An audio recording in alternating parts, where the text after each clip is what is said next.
session and they want to listen to, what Alan and Bernadette and Harsha have to say. So we are recording it.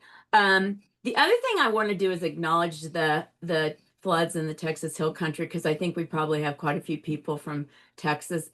And I will tell you, Harsha, who's one of our guest executives, their corporate headquarters is actually in Kerrville. So it's been kind of a sad time. I've been sad since the 4th of July, just watching everything that's kind of taken place there. Um, Feel free to ask questions anytime, you guys. You can raise your hand or you can put the questions in chat, and I'll monitor and make sure that we see the hands raised or the questions in chat. Alan's going to share some great information, so I know you're going to have questions. And then I just want to take a little time to talk about ESA for a minute. For the past 9 years, we've partnered with ADP to build this executive community, and we have about 3,000 participants in various things that we do.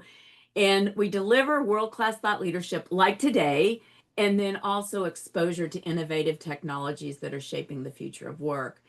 And our network is unique, you guys, because we include CIOs, we have some CEOs, CHROs, any work tech executive. And I think a lot of the people on the call today would agree that it really takes every executive in the company to be able to attract and retain the talent they need to be able to do their business today. And we also offer, I'm really proud of the board positioning membership that we offer. Several years ago, Deloitte asked me to nominate from our network into their program. And it was great, and I learned a lot, but I felt like we could develop an even more extensive program to help executives really kind of figure out what kind of paid board position they would like to be on, and kind of curate the resources to be able to figure all that out. So if there's the two executives that are on the call today are both members of our board positioning membership. I'm really excited to have them here. And I think that anybody that's in our program will definitely see the value that Alan brings to his insights around startup technologies. So I am so excited to welcome Alan, who's a senior executive at Fairmount Partners. And Fairmount Partners is a premier investment bank based in Philadelphia, specializing in HR technology transactions and advisory services. And they're known for their influential industrial research report, which is what Alan's going to share with us today. Joining Alan is, like I mentioned, Harsha Balur, who is the CIO of James Avery Jewelry. He's an award-winning CIO. He's a board member. He's a technology and business executive with over 28 years of experience. And then also Bernadette Finken, who's been on several of our thought leadership forums in the past. She's an HR and digital analytics and technology leader for Best Buy Company. She is amazing because she's been on the HR side, she's been on the technology side, and she's now in a role that is combining the two to really provide strategic support to the Chief Digital Analytics and Technology Officer. And she's working on a mobility project, which is near and dear to my heart, because I really believe that companies should help their employees move around the company and develop their resumes. So really excited to have Alan and Harsha and Bernadette today. And with that, Alan, I'm going to turn it over to you. Awesome. Thank you, Cindy. I appreciate it. And thanks for everyone for joining us today. So, as Cindy said, we focus on emerging growth technology. We're M&A advisors, and typically working with companies that are looking to sell. About 70% of what we do is companies that are sellers, but we also represent companies on the buy side as well. And the last HR tech deal that we did, we represented a company called Energage, which is a employee engagement and employer branding solution that's private equity backed, and we helped them buy Talent Quest, which is based in Atlanta. So we work both on the sell side and on the buy side as well. So I'm happy to walk you through our report. It's really geared towards helping people understand the drivers of the HR tech industry, where multiples are from valuation multiples from both a public perspective and also M&A multiples, and then what are the key areas where we're seeing activity. And so we produce it quarterly. This is the Q1 report. We expect that we'll be releasing the Q2 report, and you'll see I have some stuff on market factors and things like that, which is like changing weekly. But we'll release the Q2 report in a couple of weeks. And so I think what we'd like to do today, Harsha and Bernadette and I, is sort of talk through some of the areas that we're seeing and areas that are interesting, and then also open it up for a conversation. So if anybody has any input or wants to, ask questions, feel free. All right. So with that, let me see if I can dive in here. Let me see. Jumped ahead. Hang on a second. Okay. This is just a little bit of a commercial for Fairmount, and I won't go into detail on that. But in terms of where things are trading, again, we look at both public markets and M&A markets, and we examine. We've got public markets that because things are so broad and there's not a lot of differentiation in terms of specific area of focus. The public companies tend to be broader in scope. We look at large cap and mid cap, and interestingly, the large cap companies have been trading really strongly. The mid cap companies Q1 have seen most of the trade off, so they aren't trading quite as high. We track IPOs. The IPO window has been closed for a long time, but we think the IPO window is starting to reopen, and you're going to see some HR tech IPOs on the horizon.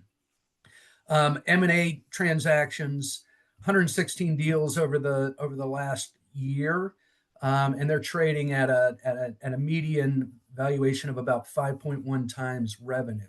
So when we think about technology companies, technology companies are generally valued based on revenue as opposed to profitability. Again, because the idea is that profitability in emerging growth is typically used to grow the business, and so revenue is a better metric for valuation than EBITDA. Most of my clients don't know how to spell EBITDA, and I think Marilyn would agree with that. All right, so current trends in impacting the HR tech market, and again, this changes all the time, but some of the areas that we're seeing interesting opportunities is in AI, workforce planning, skills-based models, well-being, and internal mobility. And so, what I thought we would do is maybe spend some time talking about these with Harsha and Bernadette to get a sense for what you all are seeing and areas that you're seeing real interest and real acceleration in the products that you're looking at, Harsha, and the technologies that you're seeing. So Harsha, let me start with you. What are you seeing particularly in the AI space? Well, first of all, thank you, Alan and Cindy, for having us here. And Cindy, I appreciate you thinking about the folks in Kerrville. It's definitely been a rough week. So yeah, I was wondering when we would start the AI conversation, but yeah, early and often, I think. Early and often. It's definitely top of mind, no doubt about it, and it's not surprising that's your number one pointer there. And one of the things that my team and I support the human resources function and my peer CHRO here, and what is asked of our teams constantly is really around data consolidation and really enabling a unified data platforms, if you will, to help with analytics and help with kind of putting AI on top of it. And so that's something we've been doing for a long time. And, at least from my experience on the technology side, what I see is, most HCM applications or HR tech, broadly speaking, not every company has one single platform. We all use, different platforms, and generally, getting all of those data sets to correlate and analyze is really not within the platforms. You generally have to bring it outside the platforms, and that's where my team and we spend a lot of time helping with that. And so for us, fortunately, we've been in a good place with developing that core foundational platform. So AI certainly now is the topic to say, how do we now bring uh, enablement of AI? And what we see from when we talk about enablement of AI is really simplifying the actual work through natural language queries, right? So it's no longer about understanding how to write reports or how to write SQLs. I'm just like, hey, show me the correlation for tenure and performance, and that's really how we are looking at enabling AI. Is we want to just simplify the need to kind of develop analytics and reports. It's just plain English queries, and that's definitely a great opportunity that we're interested in. Terrific. Bernadette? Do you? Yeah, I think I'd call out 3 areas of focus here at Best Buy. First of all, hello everyone. Thanks for letting me join you. I see a couple familiar names out there, so it's good to reconnect with people. So I'd say 3 big areas. One is using AI as support agents. So we did this first actually on customer facing side, where we enabled a chatbot to help with customer service, and have had so much success. And I remember when we kicked this off a little over a year ago, and our CEO was like, we're going to use AI to make it the most human experience possible. And I'm like, it's technology. The most human, like that seems contradictory, right? But as we've developed this tool, it really is amazing. When I go on the Best Buy app and I ask for customer support, I know behind the scenes, like when it's a chatbot and when it's actually a person, you can't tell. I mean, it is pretty fantastic. So a couple of areas that I see opportunities in HR is HR support. I mean, Best Buy has 80,000 employees. So the number of volume of calls that we get on benefits and payroll and all of those things can really be assisted from a chatbot. The other area we've explored is with candidates. Has anyone ever been ghosted by a recruiter before? How do you feel being ghosted by a recruiter? So I led the talent acquisition team for 3 years, and I mean, nothing makes me crappier than getting ghosted by a recruiter. And so I had this big image. It looked like the Ghostbusters image. No ghosting. This team will no longer ghost, right? But as I got to know the team, I got to know the people. I mean, some of it, like, it's such heavy volume. Right. Some of the ghosting is like people just keeping up with their day because there's so much candidate communication. So utilizing AI in the most human way possible to keep in touch with candidates so that they don't feel like you're being ghosted, and so that recruiters can really spend time on the meaningful conversations with candidates is really, really powerful. So I think that's one area. The other area that we've implemented here at Best Buy is video interviewing. So instead of a phone screen, for a number of roles within the company, not all of them, we've done video interviewing. We've had moderate success with that. I think some of the challenges we've experienced is really making sure that on the back end that there's not any type of discrimination for any population, right? Making sure that that technology and the algorithms are fair. But we have been somewhat successful with that, and pushing, especially in our stores, high volume roles where we're hiring 30,000 people in a 2-month period of time for holiday, for example. And then the third big one is productivity tools. I actually was in a meeting yesterday where one of the Microsoft executives did some demos on Copilot. It really is unbelievable. The more time I use Copilot and ChatGPT, I mean, even going back to recruiting examples, like recruiters spending time crafting the perfect message to a candidate. Like Right. if you could just go blah in ChatGPT or Copilot and have them pretty up the email. I mean, you've saved yourself 20 minutes, right? Yeah. So I think those are three big areas that I've seen on the HR side. Thanks. So it's interesting. I just got back from SHRM and spent a lot of time on the floor looking at the companies that are exhibiting there and the where they play in the market. And there's so much AI there. And so everyone's talking about agentic AI, ways to create AI agents. And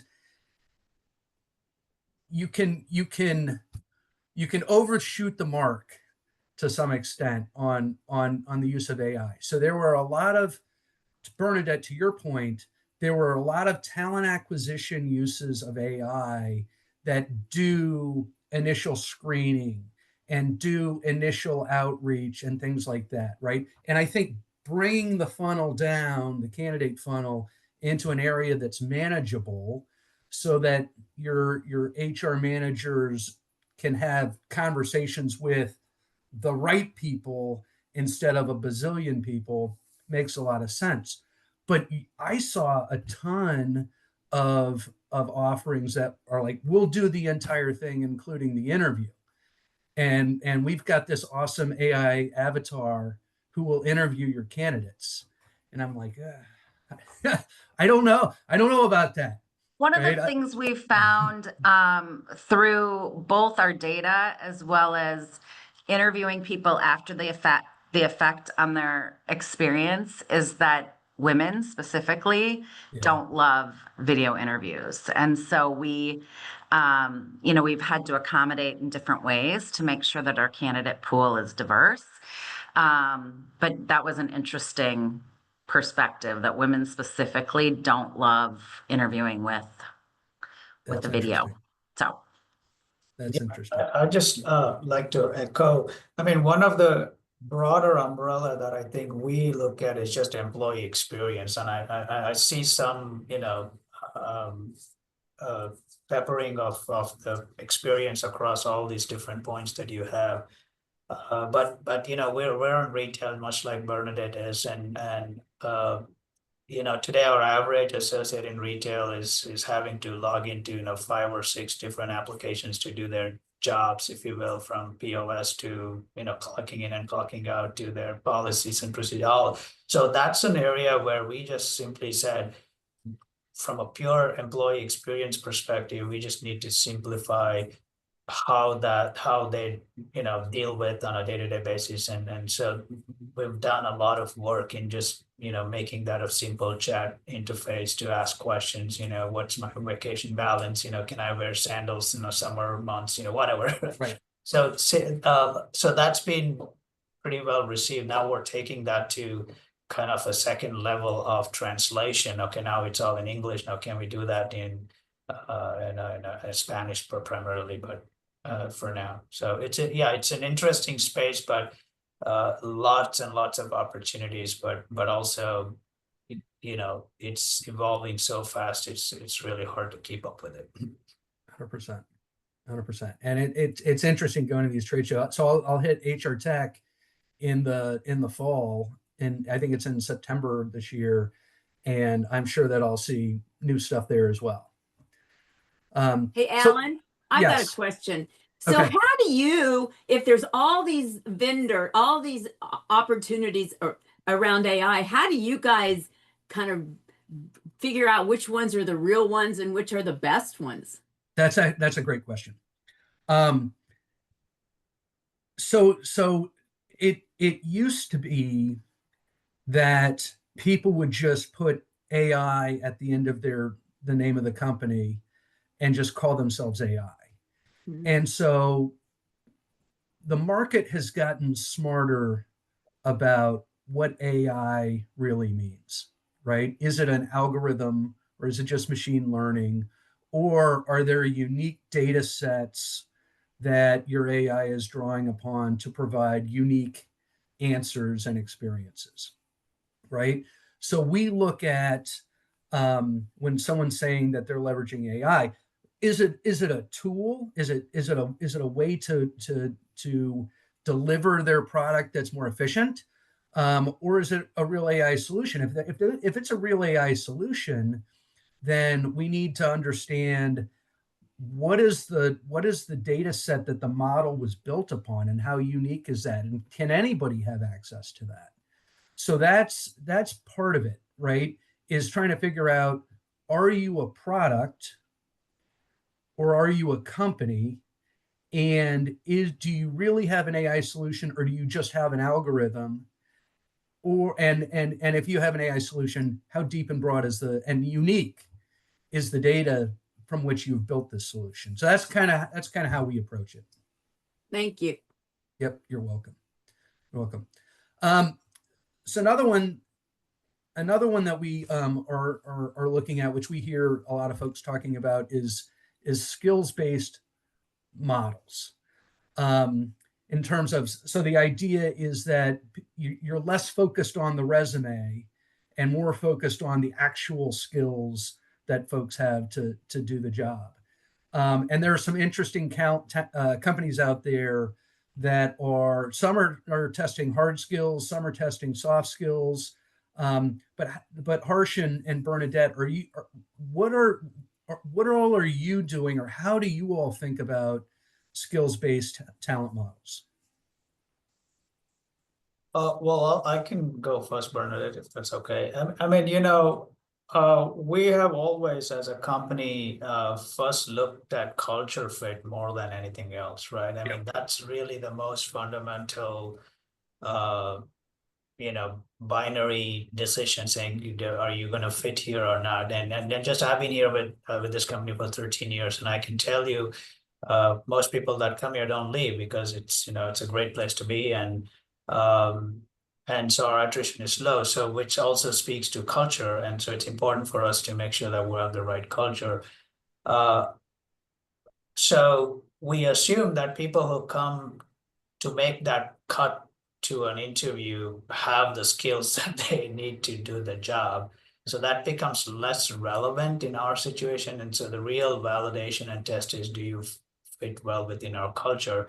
But to your point, though, because we have high tenure and it's always going to be about reskilling and upskilling, that's going to be an important component, because we're not changing resources on a periodic basis.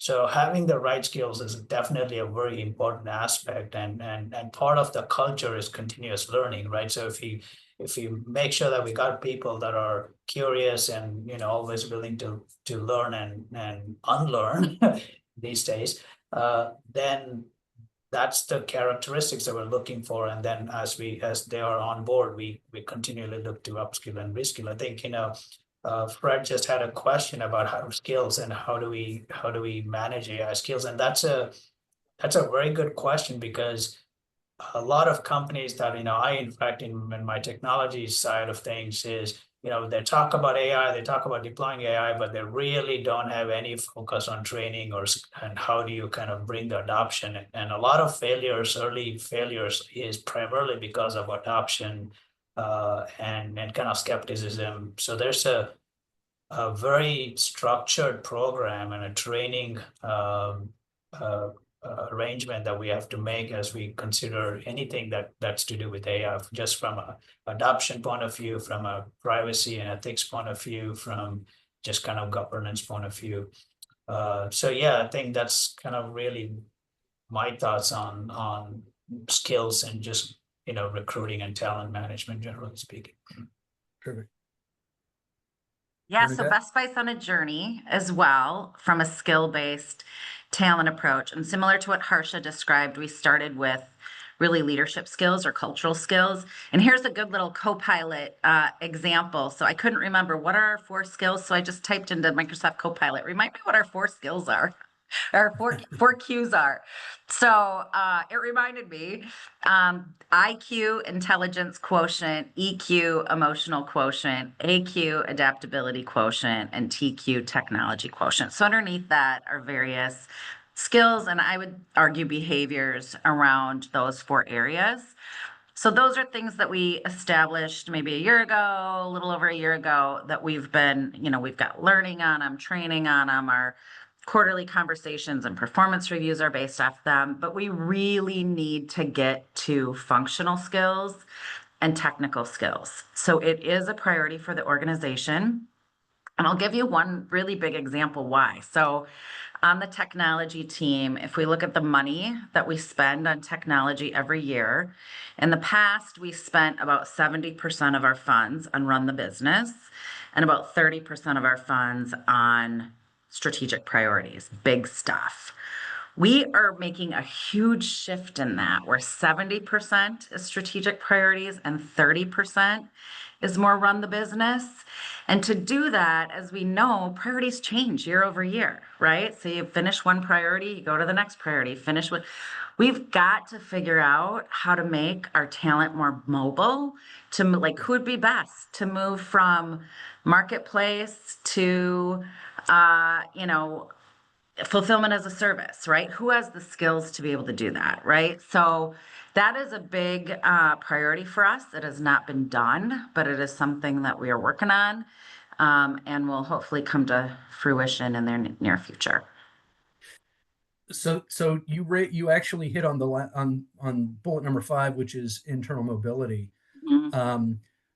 So as the economy has become more challenging over the last couple of years, we're starting to see less focus on talent acquisition and more focus on nurturing the talent that you have in-house and trying to increase mobility, upskilling programs and things like that. So it's Bernadette, it sounds like you guys are already focused on that. Harsha, are you guys focused on that as well? Yeah, absolutely. Yeah, I alluded to that a little bit. I mean, as I said, we are a high tenured organization, and so how we and for those that don't know, we're a vertically integrated company, so we do our own design, manufacturing, retail. So our diversity of our associate base is pretty all over the place in terms of age and skills and all of that. So yes, and including technology. I mean, I have less than 5% attrition in my team, and it what we did 10 years ago is not what we're doing today. So we're constantly having to reskill, and because culture is so important. If once we know somebody's a good fit, if we are able to reskill them and create internal mobility for them, that's kind of the win-win situation where, we got an amazing team and still very capable team too. Awesome. So a couple of questions that have come in. One, I'm gonna switch to, if I can do this. This is just how we view the marketplace, by the way. We categorize it into 3 different groups: talent acquisition, talent management, human capital management. Wellness falls into that. And then we've created a market map that looks at the individual companies within the individual segments in here. I don't expect that you'll be able to see any of those logos because they're really, really small, and I can barely see them as well. But one of the questions was, what are the innovations that you're seeing in the HR tech marketplace in the well-being space?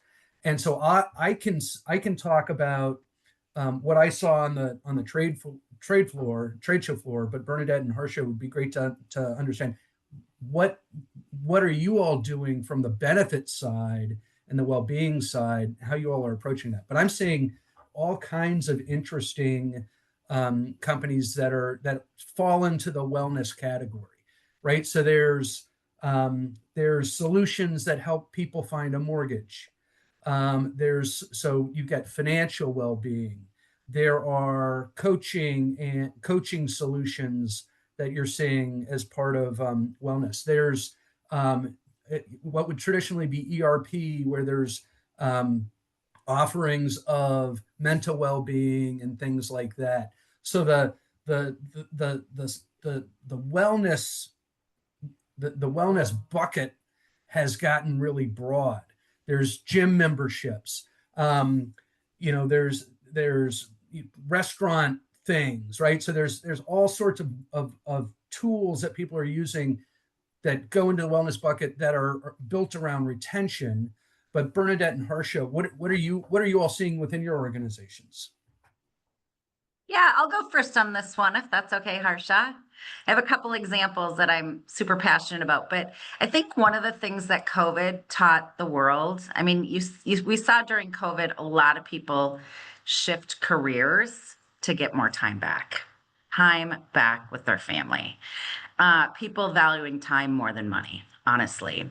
And so, one of the benefits I'm really proud of that we've released over the last couple of years is a sabbatical option. So, and this came to be, I was one of the instigators of it because I was in recruiting at the time, leading the recruiting team, and recruiting can be very up or down. Like, we don't have enough recruiters. We've got all of this demand. And then, okay, we're doing some recruiting pausing. What am I going to do with all my recruiters? Right. And so I proposed a different multiple pronged approach to how to solve that. One of them was talent mobility, but one of them was offering my recruiters the option to take a sabbatical during these downtimes. And so the company, our pilot was 6 weeks, but the company landed on 4 weeks sabbatical. And based off of your tenure, portions of it can be paid or it can be unpaid. We did have unpaid leaves before for personal reasons, but they were difficult to get approved. Your benefits end and start because it's truly a personal leave. So this keeps the continuation of your benefits. And it has been so fun for me to see people throughout the enterprise take advantage of this and come back just like refreshed, so excited to be back at their job, telling stories of travel, being with their kids in the summer. I mean, it takes planning. I did it myself. I took 6 weeks off, and it was like a big project plan to get my team ready for me to take that time away. But it's pretty powerful. So super excited about that one. A couple other, I think, cool ones that Best Buy has done. We have a caregiver leave.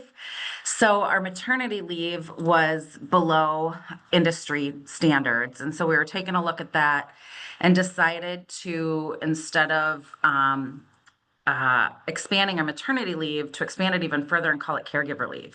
So it can be caregiver for a birth of a child, or it can be caregiver for a child you've just recently adopted, or it could be caregiver for an elderly parent. So many of us are stuck in this world where we're caring for our parents and we're caring for kids. And so it's up to 12 weeks a year, and it can be taken in one big chunk of time, or it can be taken in interim. Like, I need to take 3 days off because my mom's getting a hip replacement, right? So I think time is just, the world has seen time is more important than money. So that's kind of where our wellness benefits have really focused on. Great. Yeah, I just want to kind of really add on one comment about the time. One of the programs that we are really proud of is really vacation pooling, right? If I don't, we ever use it or lose it. So if I don't use it, I can donate it to a common pool. And for somebody that ran out, and to Bernadette's point, they got sick or they required, extended hospitalization, whatever, we're able to offer the opportunity for them to, kind of use some of those pool hours that are donated from other employees. And it's been such a huge success, and it's amazing. There are fewer people that are actually using it and more people that are donating it. So the pool is pretty large. Wow. Right? So Awesome. it's just, that the concept of just kind of focusing on the well-being of our peers and coworkers is really what I think is stand out there, and that's been very, very popular. Thank you. So one question that we got, and I'm looking for it. Oh, so this is actually an interesting question. Have any of you heard of companies divorcing healthcare from the type of employment in order to increase flexibility? For example, offering healthcare on a project or contract basis instead of just FTEs. That's an excellent question. As we see, Bernadette, to your point, you're seeing more and more people take on fractional type work. right? So are you all at your organization seeing anything like that or hearing about anything like that? No. I have not. It's a great The answer is idea. no, Rita. Well, the reason I ask is because my sister is in educational publishing, and that is the only industry that I've heard of where that's a thing. They'll hire you as for a project that can last from 1 to 3 years and offer Okay.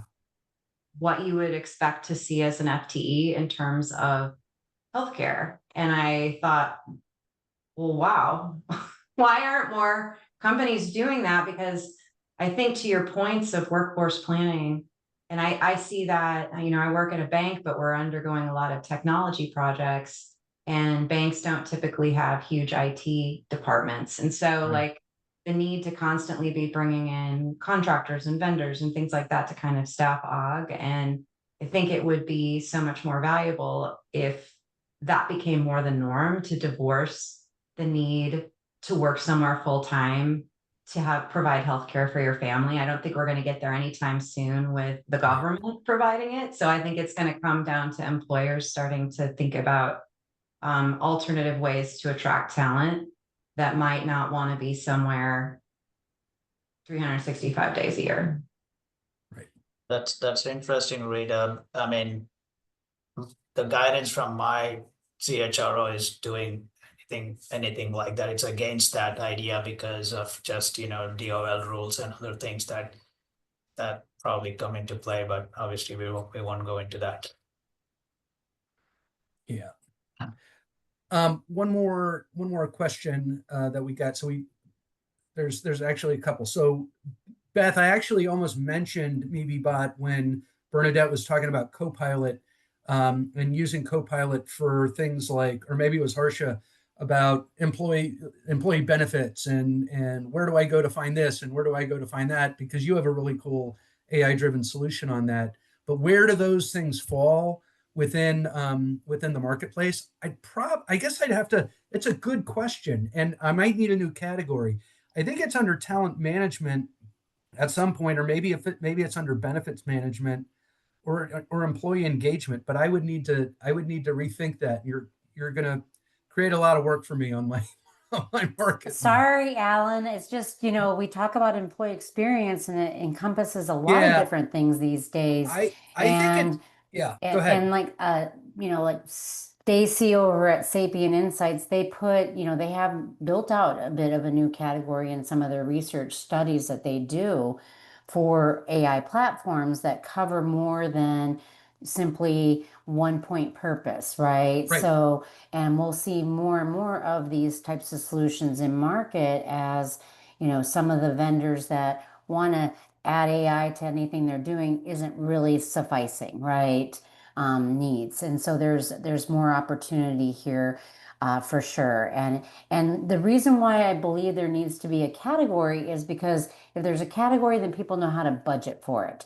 And Right. without a category, it falls into this ambiguous zone. Who owns the budget for AI platforms, which keeps going back and forth between mostly it's sitting within IT right now, which means HR loses a lot of control over having a voice and a decision in those types of solutions.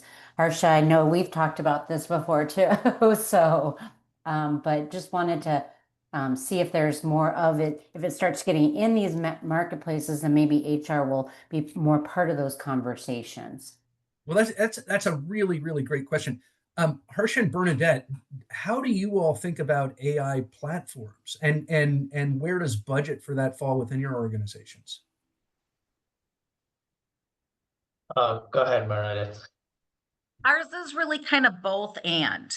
So we actually have like a senior vice president of AI platforms where he has all of the AI platform tools and services and teams underneath him. But then if there's like, I gave you the example of our customer service chatbot. you know, AI being deployed there, I mean, that budget would come from our services team, right? And the technology team that supports services gets support from our AI platform team to make sure that they're following our responsible AI guidelines and principles and that type of thing. But the budget for standing up that customer chatbot would really come from our services tech team. So it's kind of both and. So like we have a platform team that sets the standards, the tools, like approves what tools Best Buy is gonna enable, but then the functional areas pay for how they stand it up in their business. Right, it's kind of very similar. So all I'll just broadly say the governance and the tooling is managed by technology. The use cases are driven by the specific functional areas. The budget comes from the functional areas for the initial implementation, and then it shifts to technology for ongoing run. Awesome. Beth, does that help? Yes, that's what we're seeing too.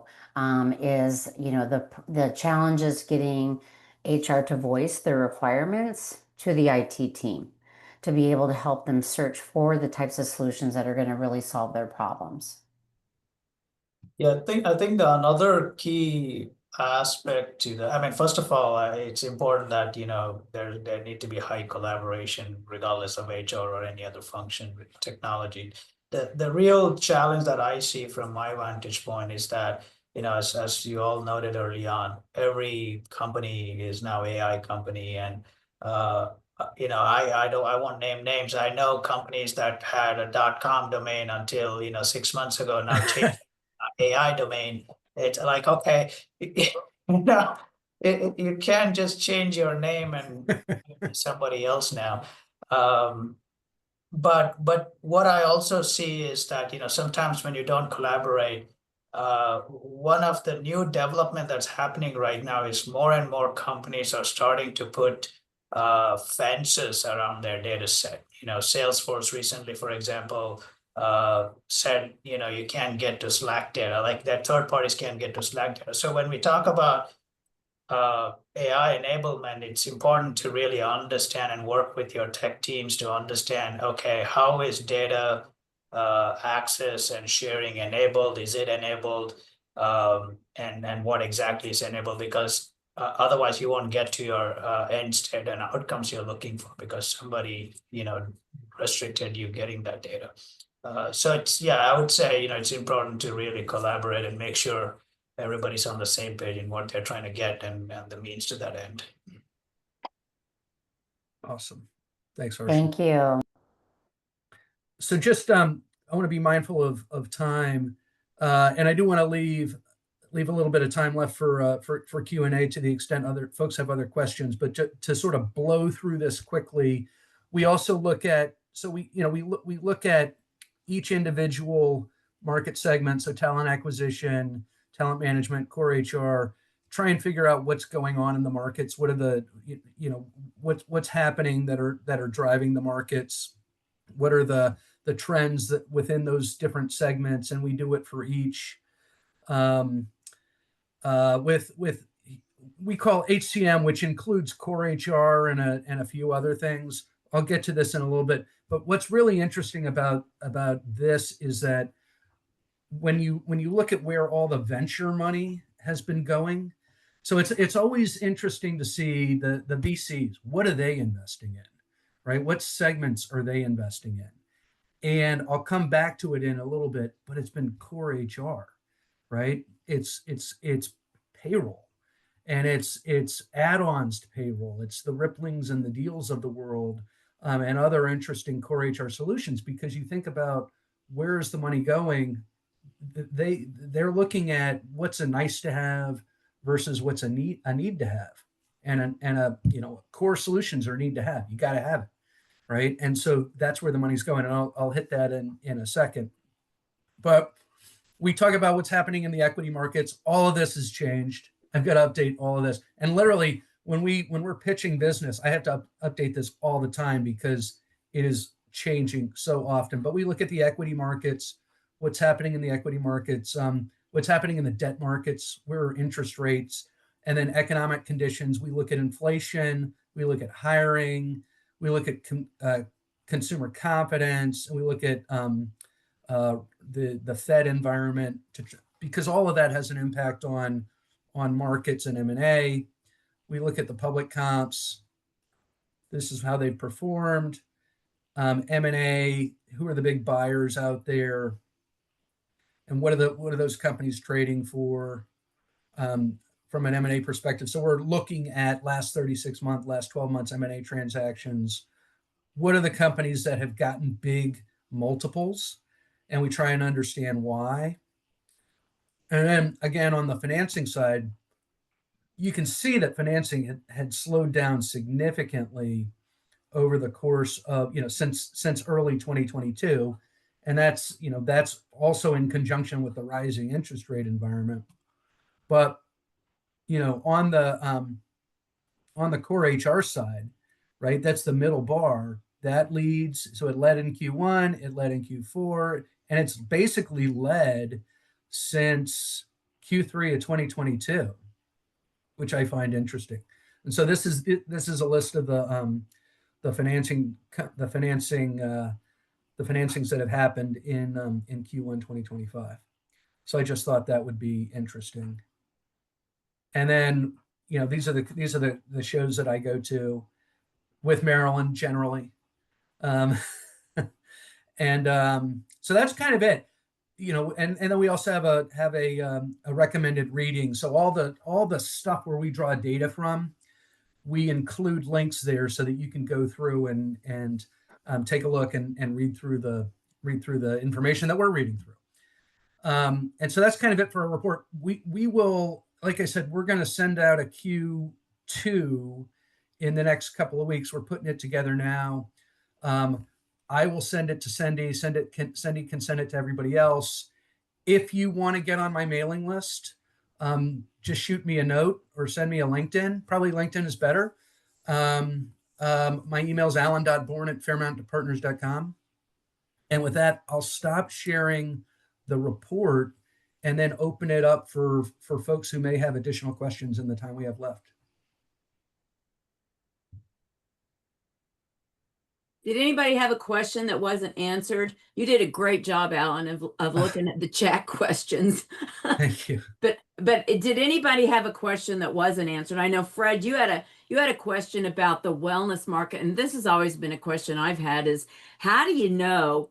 I mean, are any of them like total wellness? Because there's always these point solutions. You have financial wellness, all that, this other stuff. Is there any technology solution that kind of pulls it all together? I think that was kind of Fred's question.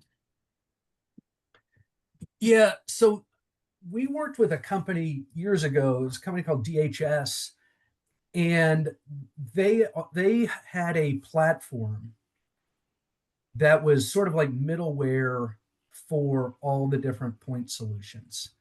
And they ended up getting sold, but it's interesting.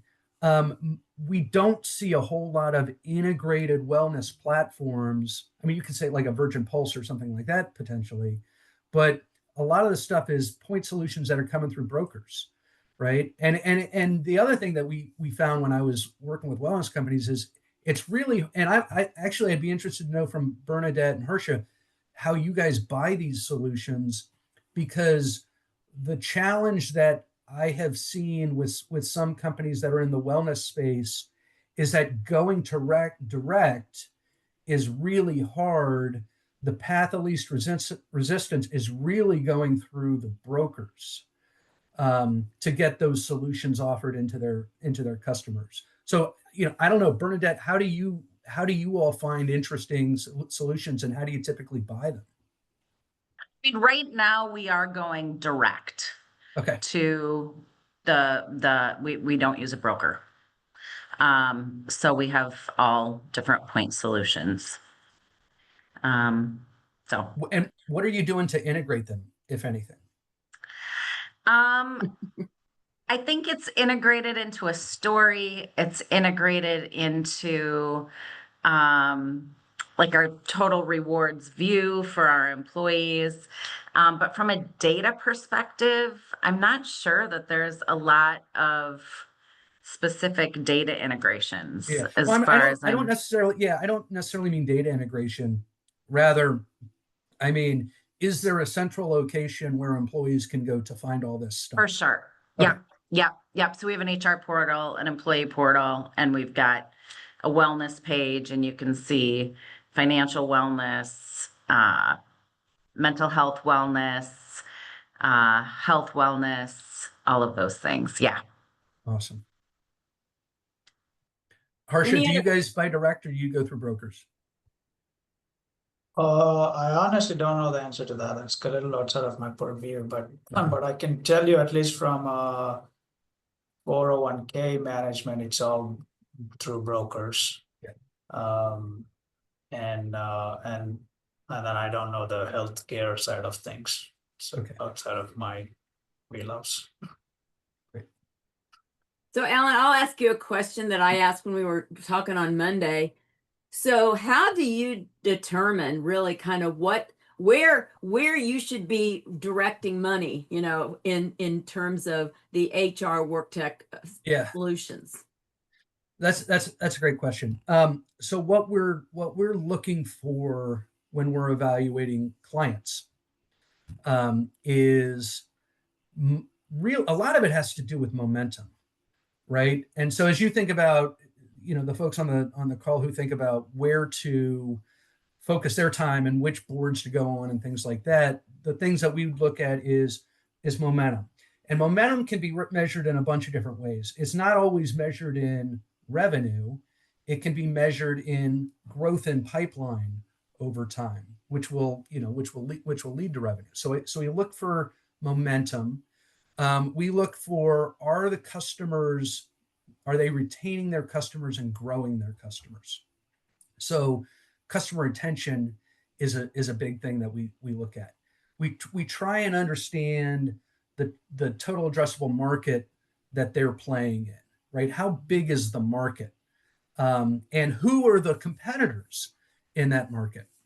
Back in the day, when I would do consumer internet, the question that we always would ask was, how is Amazon going to put you out of business? Right? And so we try and understand who are the competitors in the market. What does that solution look like? Is it 80-20, meaning it's just good enough that and being bundled in with Workday or whatever, that people are just like, yeah, what I have may not be the best, but it's fine. It's tough to compete against that. So those are some things that we look at as well. Okay, thanks. I appreciate that. Mm-hmm.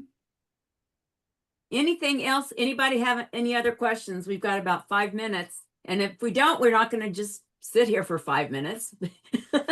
Bernadette, Harsha, either of you have any additional comments? One question I have for the audience is strategic workforce planning. So that always comes up as like super high interest. Executives want it. I'm curious if anyone's actually done it. I know maybe 5 years ago at Best Buy, we hired a very senior, strategic workforce planning leader. She spent about 6 months with us and came back and said, I need to resign because you don't have the data. Like, you're not capturing the data that's needed to do the strategic workforce planning that we need.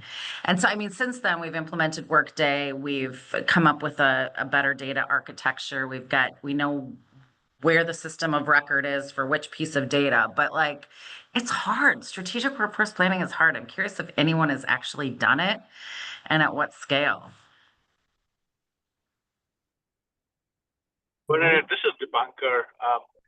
My last company I was at Elevance Health, which is Fortune 20 healthcare company, about $170 billion. And we went through, strategic workforce planning. We started small and it was initially offline, but then we put it into Workday. And it was a process of like getting quarterly updates on assumptions of workforce growth, or reductions going out up to 2 years. And, a lot of it relied on finance and HR business partners coming together based on the contextual knowledge of what they knew about what's going to happen.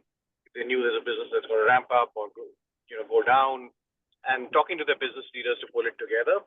And then once we started getting these forecasts in, we then started layering it on and giving visibility to the executive team on a monthly basis, or the plan would be repeated. Initially, we started on a quarterly, then it would be like light adjustments on a monthly basis. So then if there was some glaring assumption misses, then they could flag it and say, hey, but there's no way I'm growing these many roles, or next year, because my business is actually flat. So what it got to was enabling the right conversation about what may or may not be happening, because sometimes the people filling out the data might not have had visibility to some of the biggest strategic decision points in the company. But it got to a point where it allowed us to predict significant shifts. So there's a big reduction going to happen in one part of the business, and that impacts, let's say, 1,000 customer service reps. It allowed us to get ahead of it and redeploy people from one part of the business to another part. So to the point that we almost reduced our RIF rates by about 1.2%, which is a significant dollar savings by just getting visibility to 3 quarters down this business, or next year this business is going to shut down, or because they lost a contract. And then that allowed us to train those people, upskill them to send them to another part of the business. We also started using a tool which mapped out historical talent flows.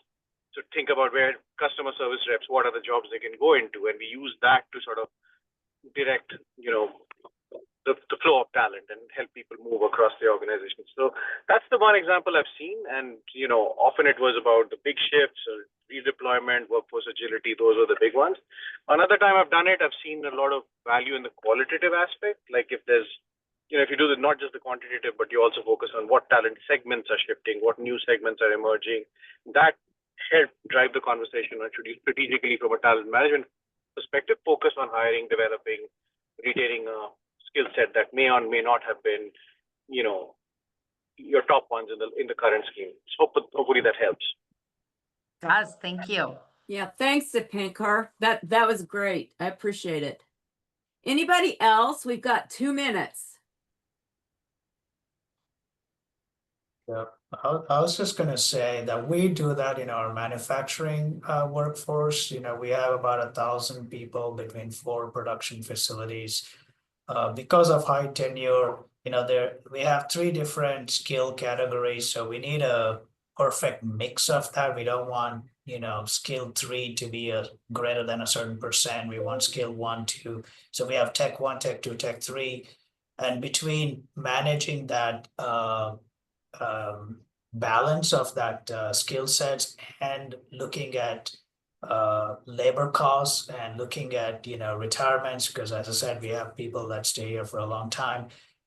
It's important for us to kind of really keep a pulse on that, both in terms of our ability to produce what we need to produce, but also keep the costs not go significantly varying based on either when you recruit too many new folks, your productivity goes down. When you have too many senior folks, your cost goes up. So that strategic planning is an important aspect in our manufacturing facilities. Thanks, Harsha. Thanks, you guys. Bernadette, Harsha, amazing. We appreciate all your insights. And Alan, thank you so much for sharing this report. My pleasure. And I would love to be able to say to everyone that as you issue new reports, get on his mailing list. Just be sure, and I'll make sure you have his email so you can email Alan and let him know that you want those reports. Okay. And Alan, thank you. Appreciate your insights. Really Nice do. chat with Thank everybody. you. Bye-bye. Thanks, everyone. Have a great day. Bye.